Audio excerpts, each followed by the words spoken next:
danau Pariharandu.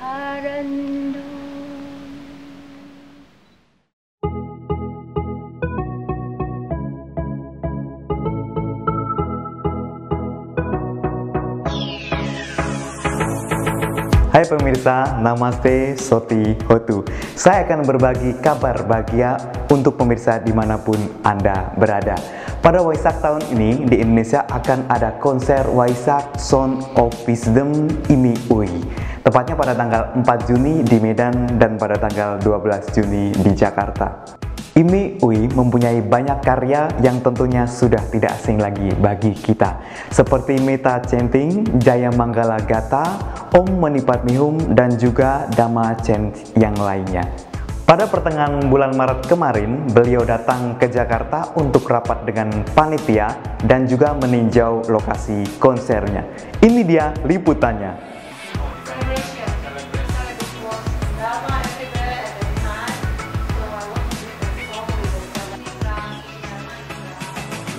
Jadi, saya bagaimana?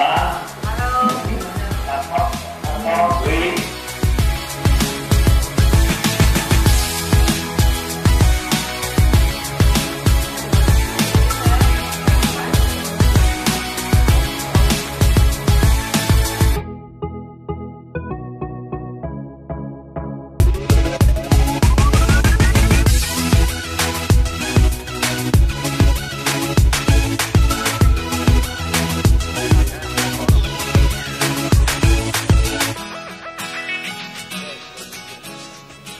Tadi dalam mesyuarat saya tengok itu spek-spek teknikal, apa yang Indonesia Committee boleh bagi saya sangat-sangat bagus tinggi mutunya.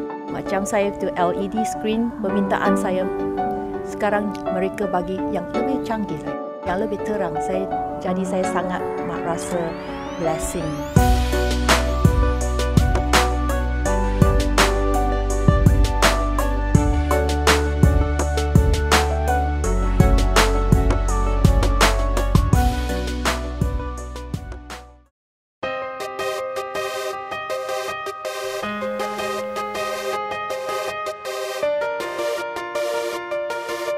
Jadi kalau you ada fasiliti yang bagus lagi baik, sebab you punya basic, you punya foundation lagi baik. Tapi yang mustahaknya itu apa yang kita, itu ramuan-ramuan yang kita buat lagu ini, bukan dia punya facilities. Jadi hati pun mustahak. Kita cakap, oh you must sing with your heart, you must sing with your heart. Kenapa you rasa saya tak sing dengan heart? I already give out all my heart.